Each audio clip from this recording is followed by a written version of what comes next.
I'm about to show you hidden video footage of people deeply involved in HIV/AIDS research, including Nobel Prize winners for HIV/AIDS research, admitting things about HIV that you would never hear or read anywhere else. Included is hidden video footage of the man who won a Nobel Prize for discovering HIV, claiming openly that HIV is harmless to most people. His own words.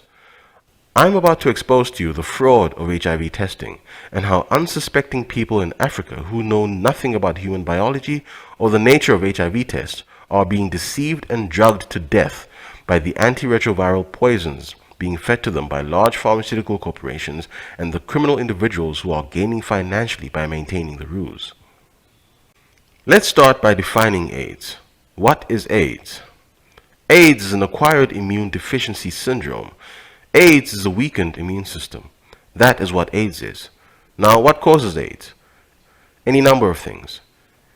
If you happen to have multiple bacterial or viral infections, or one serious bacterial infection, you could end up with AIDS, because your immune system could be stressed beyond what it can handle. Also, if your immune system is weak due to malnutrition, you would have AIDS. Yes, this means there are millions of people in the world with AIDS without HIV. In fact, HIV/AIDS is a misnomer because, as I'm about to uncover for you, HIV does not cause AIDS, despite what you've been told. So, we know AIDS is the weakening of the body's immune system by disease or malnutrition. Now, malnutrition is something from which many people in Africa just so happen to suffer. That we have known what causes acquired immune deficiency diseases for at least 70 years. It's in the medical textbooks. It's there for you to read. Number one cause on the face of this earth is malnutrition and starvation. That's African. Look to the headlines of the October 3rd issue of the London Times, Sunday Times last year. And the inside headlines that screamed across 2 pages, the plague that never was. Speak to Philip and Evelyn Kreinen, who head Partage with an organization of 250 people, their own hospital, their own doctors, their own laboratories, who have lived in the heart of the epidemic, supposedly, or the supposed epidemic, for 5 years. There is no epidemic. It doesn't exist. They are there. They're not some character who goes through from the World Health Organization and says, oh, I've seen the people dying. Of course you have. We all saw them on television in Somalia. What do you think you were looking at? That was AIDS, due to starvation, due to malnutrition. So they essentially redefined malnutrition as AIDS in Africa because you don't need an HIV test. And so millions of people in Africa were told, you have this fatal disease. And the only cure for it is not clean water, nutritious food, all those other things that many Africans do not have. It's toxic, expensive drugs from the rich countries. When the HIV/AIDS craze was first being propagandized by the media worldwide, millions upon millions of Africans were fraudulently diagnosed with HIV/AIDS and prescribed toxic pharmaceutical chemicals intentionally designed to kill them. These were malnourished people who quite accurately could be described as having AIDS, because they did have AIDS, something which had nothing to do with HIV. However, they were being misled to believe that the drugs meant to treat HIV could also treat AIDS, because HIV/AIDS. That was the pharmaceutical companies propagandizing through the mainstream media and the World Health Organization. The HIV/AIDS drugs, primarily AZT, being given to people are killing them. Did you know that there is a 100% death rate by immune deficiency amongst each and every single person who takes the HIV/AIDS antiretroviral drugs? 100% death rate. Did you know, however, that each and every single person who has ever refused to take the HIV/AIDS drugs has lived a healthy life? None who refuse the drugs die of immune deficiency related causes. None, whether they are diagnosed with HIV or not. I remember in 1992, after I first tested positive, I became involved in an organization called Women at Risk. There were 11 of us at the time on the board and involved in the group. All of us except 3 were on the medications. In the year and a half that I was involved with Women at Risk, every single woman in that organization on the drugs died. Every single one, except the 3 of us who weren't taking them.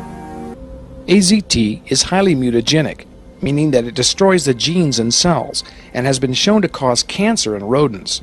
It targets the bone marrow, where B lymphocyte blood cells are being made. These are the very cells an AIDS patient needs most for immunity. AZT destroys randomly bone marrow, kidneys, liver, intestines, muscle tissue, the brain, and central nervous system. Peter Duesberg claims AZT actually causes AIDS itself. AZT does directly causing AIDS-defining diseases. You know, AIDS is a lot of the things, but it doesn't cause Kaposi sarcoma, I think, but it does cause immunodeficiency. It was designed to do that. It was designed to kill human cells. In fact, the manufacturer says that specifically that it can cause AIDS-like diseases. The manufacturer, that is Burris Wellcome, says it is often difficult to distinguish adverse events possibly associated with pseudovudin or pseudovudin administration, which is AZT, from underlying signs of HIV disease. In other words, even they acknowledge, not just Duisberg, that AZT causes AIDS or AIDS-defining diseases. The HIV/AIDS drugs are the cause of AIDS, and when given to anyone who already has AIDS, an accelerated death is all it offers. When given to healthy people, the result is the same. It terminates life. You terminate DNA, you terminate life. And they talk about side effects in the insert. When are you going to learn there is no such thing as a side effect in medicine? It's an unwanted direct effect. And you know what one of the unwanted direct effects of AZT is? Lymphoma, cancer, one of the diseases of AIDS, as they call it. Oh, another so-called side effect, which is really an unwanted direct effect, pancytopenia. You need a definition? Pancytopenia. Pan, all, cyto, cells, penia, loss of all your cells. That's AIDS. That is the definition of AIDS. So AZT, by definition, by their own drug insert, causes AIDS, and nobody survives AZT. That will eventually lead to your death. And they've cut the dosage way down because it was killing them too fast. It's like giving somebody a large dose of strychnine and they die within 5 minutes. And so the next person, you give them a few drops of it and they last 4 or 5 days, and you say, strychnine's a wonderful drug. This person lasts 5 times longer. The mass poisonings of unsuspecting Africans were going on in Africa behind everyone else's backs in the West, while people in the West were being told that Africans had HIV/AIDS. The propagandists needed to continuously fraudulently mention HIV and AIDS together to create a false link between those words and justify their proclamations of an AIDS epidemic in Africa, one which they manufactured entirely. There is not a single scientific paper which claims categorically that HIV causes AIDS, not a single reference anywhere in the scientific literature, because HIV does not cause AIDS. To claim in a scientific paper that HIV causes AIDS could easily incur lawsuits when the aforementioned statement is proven to be false, because it is false. However, the media keeps saying HIV causes AIDS, and people write articles claiming HIV causes AIDS, but none of them can give you a reference to the scientific literature which asserts that statement as fact. All you will find is other deceptive propaganda pieces written under the guise of someone's opinion, but written deceptively to defraud lay people. The first time I really questioned it, I was working on a project where we were measuring HIV in people's blood at this place called Specialty Laboratories in Santa Monica. I was just a consultant there, and I came in about 3 days a month, and we were working on that, and at some point we needed to re-up our grant from the NIH to work on that, and I had to write it. And so the first line of that was, HIV is the probable cause of AIDS. And I wrote that, and then I said, well, I need a paper, some kind of scientific paper, to reference that statement, because when you make a statement like that, that's like a fact. You need to say, here's how come I know that, right? You put a little 1 if it's the first statement you've made, and then you put down at the bottom of the paper you have a 1, and you say, here's a paper by somebody that describes why that statement is true, right? And so I said, well, what's that? I don't know. Let me think about, what is that paper? Who do I go to for that?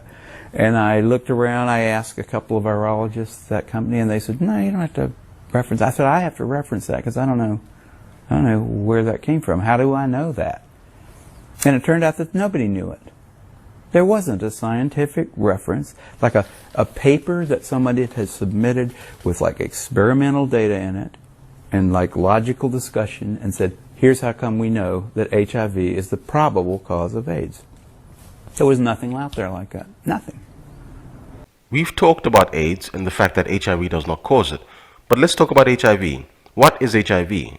HIV is a supposed retrovirus supposedly discovered by Robert Gallo and Luc Montagnier. Interestingly, HIV, according to the people who claim to have discovered it, is harmless to most people. We can be exposed to HIV many times without being chronically infected. Our immune system could get rid of the virus within a few weeks if you have a good immune system. If you have a good immune system, then your body can naturally get rid of HIV. Yes. If you take a poor African who's been infected and you build up their immune system, is it possible for them to also naturally get rid of it? I would think so. That's an important It's point. important knowledge which is completely neglected. You know, people always think of drugs and vaccine. So this is a message which may be different from what you heard before, no? The closing? No, yes, my message is different from what you heard from Fauci or... Yes. It's a little different. It's a little different. So, HIV does not cause AIDS, and as revealed by the man who discovered it himself, HIV is harmless to most people. But how is HIV even tested? Well, there are a number of ways, and none of these tests work.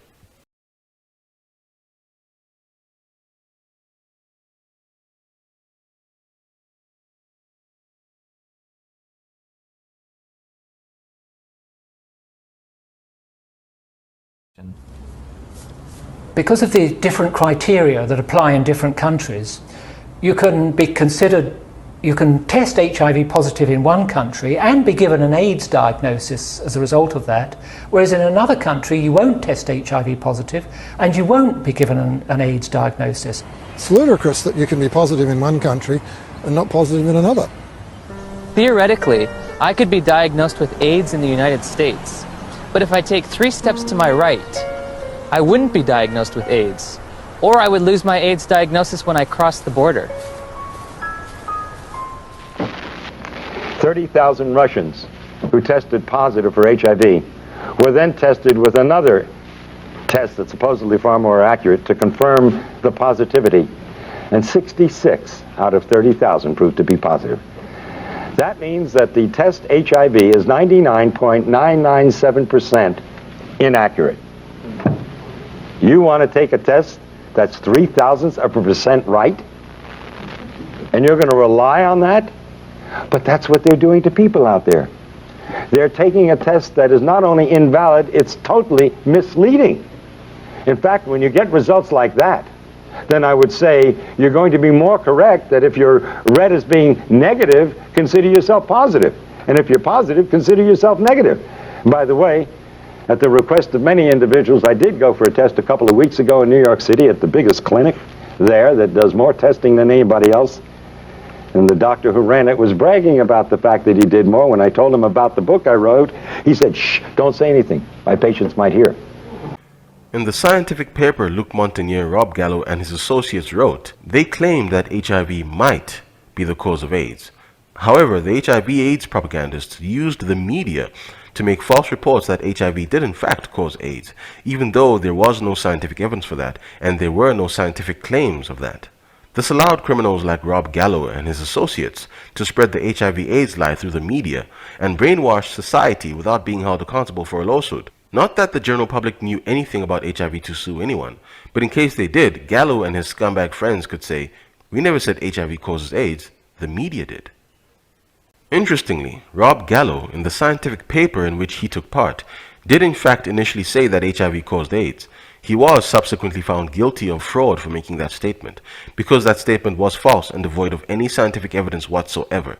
Additionally, he was found guilty of misconduct for lying about and misrepresenting his peers. Before fraudulently involving himself with HIV/AIDS, Rob Gallo had been involved in cancer research, where he ridiculously attempted to prove that the cause of cancer was a retrovirus. Naturally, his research yielded no results and was a monumental failure.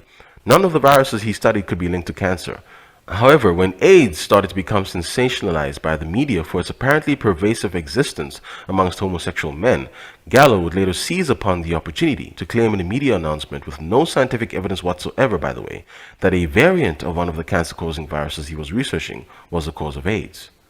It was from there that the attention-seeking Rob Gallo would make a false name for himself for discovering HIV.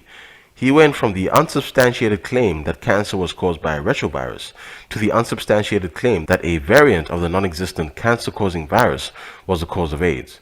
Additionally, this virus is one which he fraudulently claimed to be his discovery, when in fact he blatantly stole it from a team of French scientists, of whom Luc Montagnier, the now co-discoverer of the retrovirus, was a member.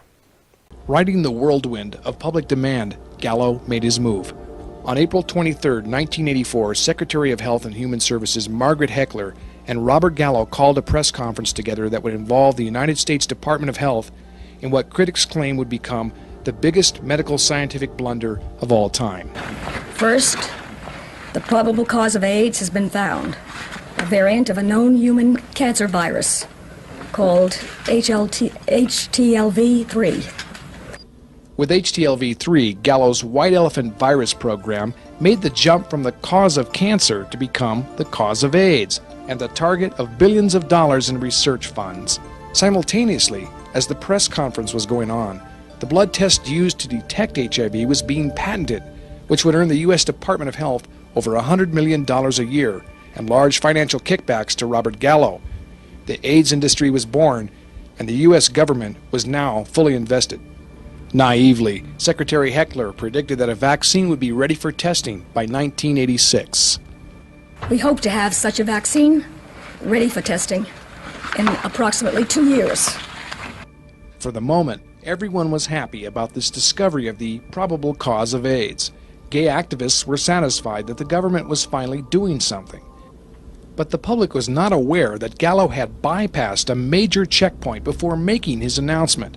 He had not submitted his test results to other scientists for peer review. No one had a chance to critique or verify his claim, and his test results were not published in Science magazine until 1 week after the press conference. This was a dangerous violation of scientific protocol.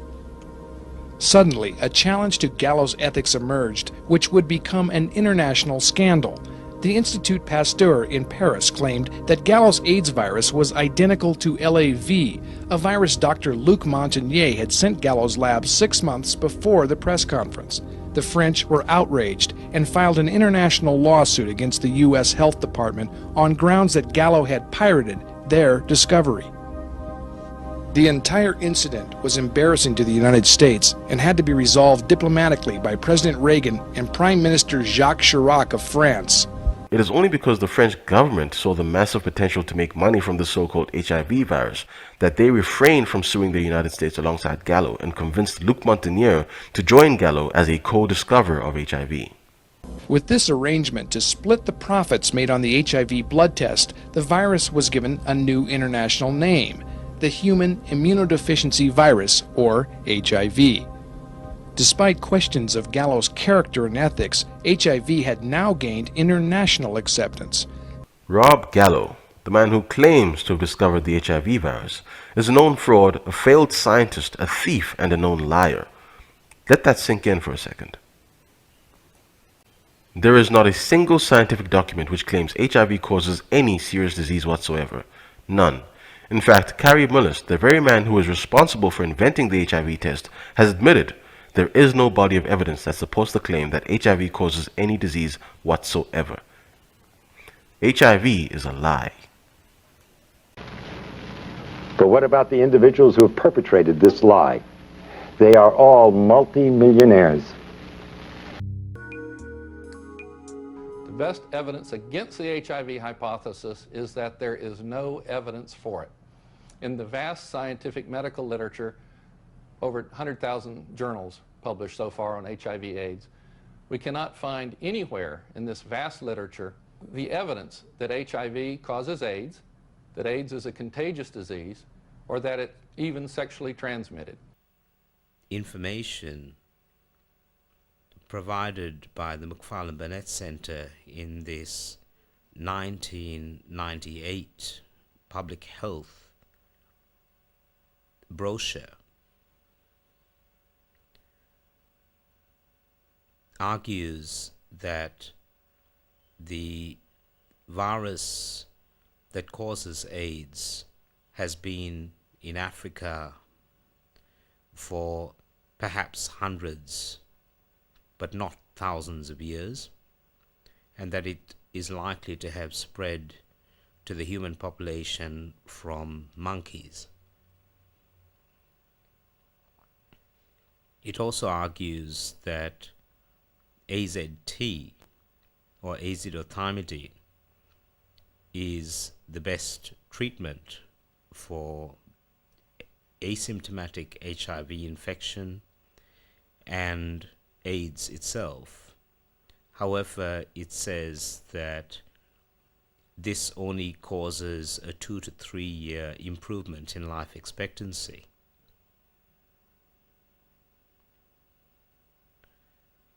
This 2 to 3 year improvement in life expectancy is strengthened statistically by the claim that the infection causes up to 100% of that HIV infection causes 100% of people to develop AIDS, and that once the HIV infection is developed, it's there for life. Now, in fact, there have been a number of people who have tested positive for HIV in the early stages of the epidemic, when the testing first became available, who have not progressed to developing AIDS to this day. And there are others who have previously tested positive, who subsequently have tested negative.